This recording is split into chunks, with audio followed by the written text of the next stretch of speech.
राजस्थान में विधानसभा चुनाव के नतीजे 3 दिसंबर को आए, जिसमें भारतीय जनता पार्टी की 115 सीटें आई। पूर्ण रूप से भारतीय जनता पार्टी का राज रहा।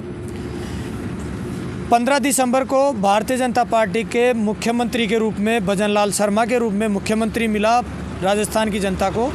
और जैसे ही भजनलाल शर्मा मुख्यमंत्री बनता है, मंत्रिमंडल का निर्माण किया गया। मंत्रिमंडल के निर्माण में आज हमारे साथ कुछ गुर्जर समाज से ताल्लुकात रखते हैं, ऐसे ग्रामीण हैं। जब उनको मंत्रिमंडल में गुर्जर समाज को उचित प्रतिनिधित्व नहीं दिया गया, उसका विरोध इनका देखने को मिला। मैं इनसे ही बातचीत करवा देता हूँ, क्या किस तरह से इनका जो बात मंत्रिमंडल में नहीं रखी गई। ताऊ जी, जो मंत्रिमंडल मिला है, भारतीय जनता पार्टी ने जो मंत्रिमंडल का निर्माण किया है जी, सही किया है क्या आपके हिसाब से? आप गुर्जर समाज से ताल्लुकात रखते हैं। गलत किया है साहब, हमारे हिसाब से गलत किया है। हमारे समाज ने इनको 50 सीटें बीजेपी वालों को जितवाई हैं। हर सीट पे वर्चस्व रखते हैं हम। इनकी सीटें निकाली, इनको 115 सीट दे दी बीजेपी को। गुर्जर समाज बीजेपी के साथ नहीं लगता तो इनकी 70-60 पे ये सिमट जाते। और फिर इतनी मेहनत की गुर्जर समाज ने, उसका इन्होंने फल नहीं दिया। एक राज्य मंत्री बना दिया, जबकि 2018 के चुनाव में कांग्रेस ने हमारे 3 मंत्री बनाए थे। शकुंतला रावत थी, अशोक चांदना जी थे और धीरज जी गुर्जर थे। तो कुछ आबादी के हिसाब से और वोटों के हिसाब से तो इन्होंने कुछ नहीं दिया हमारे को। हमारे साथ में करा है बीजेपी ने छड़ावा। मंत्रिमंडल का निर्माण तो हो गया। अब क्या करोगे? लोकसभा चुनाव आ रहे नज़दीक, क्या लगता है किस तरह से देख पाओगे भारतीय जनता पार्टी को? देखो, लोकसभा चुनाव में सब अपने अपने समाज के लिए मरते हैं, हम भी हमारे समाज के लिए मरेंगे। लोकसभा चुनाव में हम बीजेपी का खुला विरोध करेंगे और हम कांग्रेस को वोट देंगे और कांग्रेस को पायलट के साथ लगेंगे। और कम से कम राजस्थान में 10 सांसद देखना चाहते हैं कांग्रेस के, कम से कम 10 निकलेंगी। 10 सीटें? हाँ, 10 सीटें निकलेंगी राजस्थान में इनकी इस मंत्रिमंडल के हिसाब से। आपको क्या लगना चाहिए था? आपके अनुसार क्या सही होता? गुजरों को किस तरीके से मंत्रिमंडल में शामिल किया जाना चाहिए था?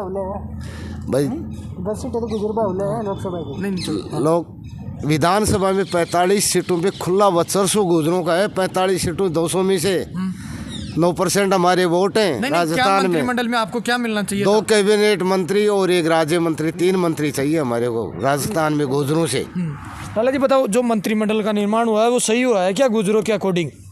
नहीं जी तेलपाल जी, बिल्कुल गलत हुआ है और इसमें तानाशाही हुई है जी। तो क्या लगता है क्या होना चाहिए? इसमें ऐसा होना चाहिए था कि हमारे जो गुर्जर जाति थी उन्होंने फुल मतदान किया है बीजेपी के अंदर, तो हमारा कैबिनेट मंत्री होने चाहिए थे। इन्होंने राज्य मंत्री का दर्जा दिया है।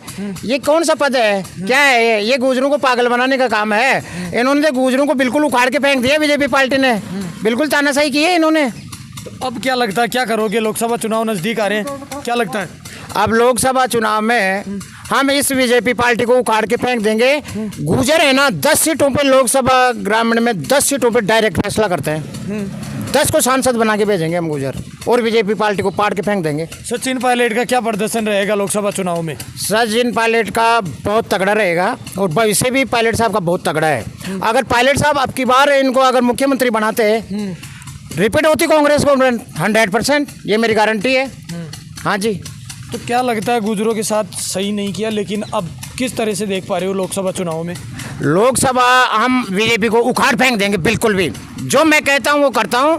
ये पक्की 10 सीटें हैं ना, हम लोकसभा में भेजेंगे, सांसद बना के भेजेंगे। अभी भी राजस्थान में बीजेपी पार्टी आई है, 115 सीटें आई हैं। 60 सीटों पे गुर्जर फैसला करते हैं। 60 सीटों पे गुर्जरों ने इनको जिता के भेजा है। फिर इन्होंने क्या दिया है गुर्जरों को?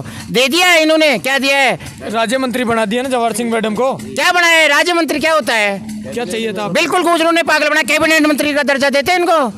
अगर बनाना ही था तो इनको 3 बनाते।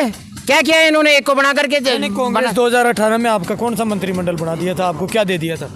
शकुंतला जी, अशोक चांदना जी, धीरज गुर्जर, ये 3 थे, तीनों को बनाया था।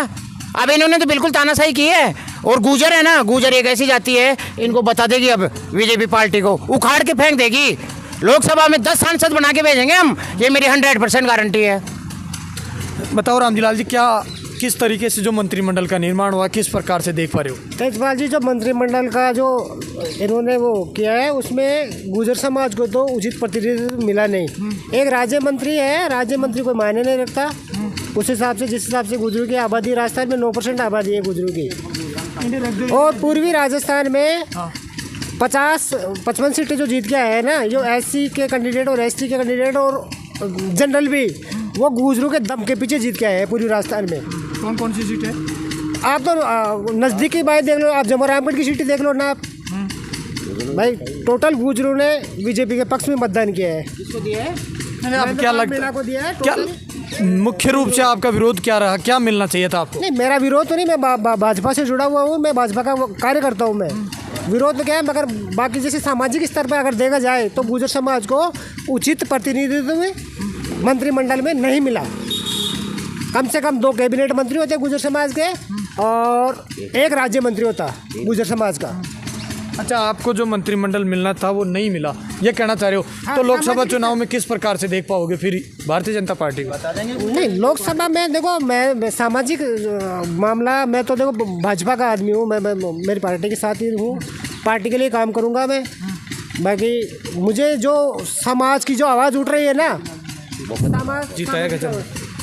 पश्चिमी पूर्वी राजस्थान के लिए बता रहे हैं कि 50 सीटों पर गुजरों ने फैसला किया है। पिछली बार रमेश मीणा के सामने करोड़ीलाल जी मीणा थे, हार गए थे चुनाव।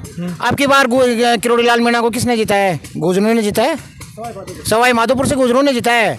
अगर गुजर वहाँ अगर वोट नहीं देते करोड़ीलाल मीणा को, वहाँ जमानत जब्त थी।